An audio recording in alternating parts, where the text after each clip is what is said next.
A Bíblia traz uma história fascinante, surpreendente, sobre a conversão do apóstolo Paulo. Lá em Atos, capítulo 26, versículo 14. Lembra dessa narrativa? A Bíblia vai dizer: E caindo todos por terra, ouvi uma voz que me dizia em língua hebraica: Saulo, Saulo, por que me persegues? Presta atenção numa coisa, talvez já tenha passado por você desapercebido na sua leitura, mas por que a Bíblia faz questão de trazer, de enfatizar? Ouvi uma voz que me dizia em língua hebraica. Tem algo surpreendente aí. Preste atenção. A gente sabe que a língua em que o Novo Testamento foi escrito foi o grego, porque o grego era o comum da época, né? Nós sabemos que sim, os escritores que escreveram o Novo Testamento eram judeus, falavam o hebraico, mas escreveram em grego, porque até por uma ordem do próprio Senhor Jesus, que era de criar discípulos, evangelizar e pregar por todo o mundo, isso deveria ser escrito em grego para ter um alcance a nível mundial. O grego era a língua comum, o usual da época. É como hoje o nosso inglês. Se nós formos ao Japão e não soubermos falar japonês, mas soubermos falar o inglês, a gente se comunica tranquilamente, sem problema nenhum.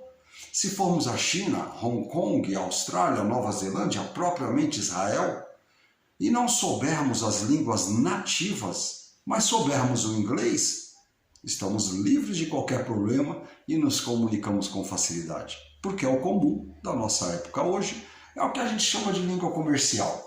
O grego era assim naquela época. Na época de Jesus, não se falava hebraico? Deixa eu lhe explicar uma coisa. Desde a época da reconstrução do Segundo Templo, quando o rei Ciro libertou, deu anistia ao povo de Israel para que eles voltassem, reconstruíssem o seu país, reconstruíssem o seu templo, nós sabemos que de lá eles trouxeram a língua aramaica.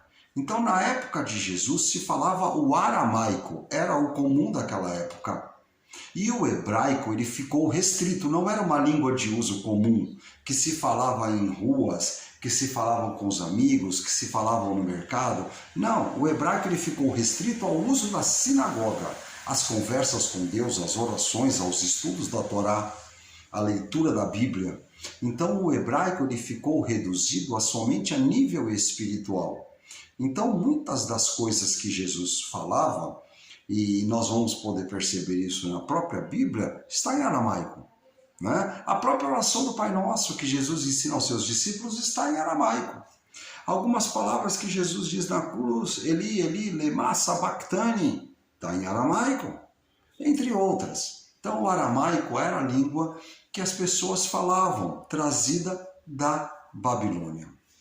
Agora, o porquê que essa conversão de Saulo ela foi tão impactante para ele? Porque ele faz essa declaração: ouvi uma voz que me dizia em língua hebraica. Vamos ver como é que em hebraico isso está escrito lá no livro de Atos, capítulos 26, versículo 14. Né? Em hebraico diz assim: Vanish amat kol omer elai, balai shona ivrit, Shaul, Shaul, lamad ofer foti. E ouvia em uma voz hebraica: Shaul, Shaul, Saulo, Saulo. Você vai perceber que em hebraico o nome Saulo se diz Shaul. Se você parar para pensar, aonde você já ouviu um nome semelhante a esse? Isso mesmo, o rei Saul. Shaul é o nome hebraico, significa requerido. Agora, olha só que coisa mais impactante. Saulo e Saulo são o mesmo nome. E o porquê que essa declaração causou tanto impacto em Paulo? Você vai entender agora. Se você for lá para 1 Samuel, no capítulo 26, versículo 18, a Bíblia vai falar assim: Lama Zé Adoni Odef Aravet Avidor. Que significa o quê? Porque persegue o meu Senhor ao seu servo. Lembra dessa declaração? Quem está fazendo essa declaração? Davi. E está fazendo essa declaração para quem? Saul. Quando Saul estava perseguindo a Davi. Se você tirar as palavras Senhor e servo, a frase é a mesma. Por que me persegues?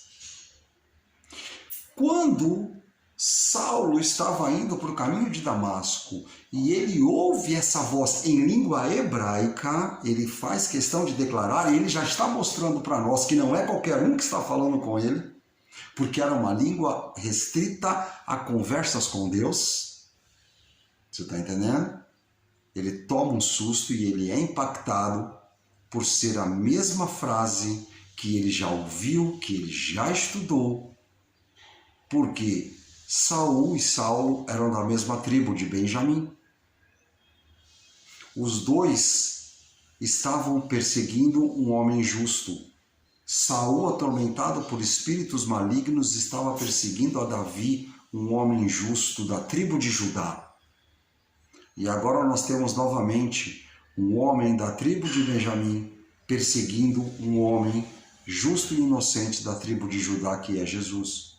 É por isso que quando Paulo ele ouve essa expressão em hebraico, Shaul, Shaul, por que me persegues? Ele na hora ele lembra da frase de Davi para o rei Saul. E é por isso que essa conversão, essa passagem, ela é tão impactante na vida de Saulo. Porque quando Saulo ouve isso, ele é remetido à leitura de 1 Samuel, onde ele fala, eu já vi isso acontecer.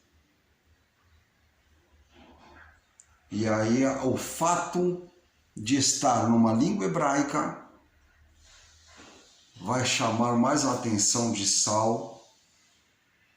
E ele vai falar, essa não é uma língua, não é qualquer um que está falando comigo. E ele fala, então, quem é Senhor?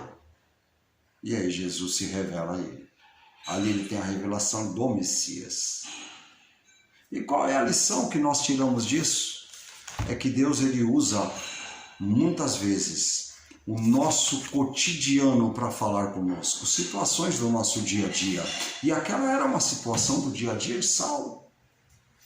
Saulo já viu aquilo, já tinha ouvido aquilo, estudado aquilo. Saulo foi criado aos pés de Gamaliel. Saulo era um erudito, Saulo era um estudioso, era um homem muito bem preparado e dominava as escrituras como ninguém. Então, quando Deus sabia que quando Saulo ouvisse em língua hebraica, por que me persegues, ele seria remetido à época de que o mesmo homem de sua tribo perseguia a um homem inocente da tribo de Judá. Por isso causou tanto impacto a ele. E na hora ele caiu e ele falou, Senhor, quem és? Então, muitas vezes Deus fala conosco, comigo e com você, utilizando situações do nosso dia a dia.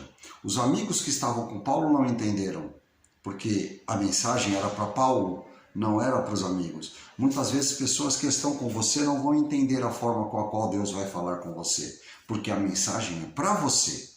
Muitas vezes Deus usa a nossa situação e aquilo que está ao nosso redor, no dia a dia, para nos transmitir, para falar conosco, para nos preparar, para nos alertar, para nos edificar. Que você possa ser abençoado com essa passagem, com mais esse estudo da palavra de Deus. Fica na paz, que Deus abençoe grandemente a sua vida, em nome de Jesus.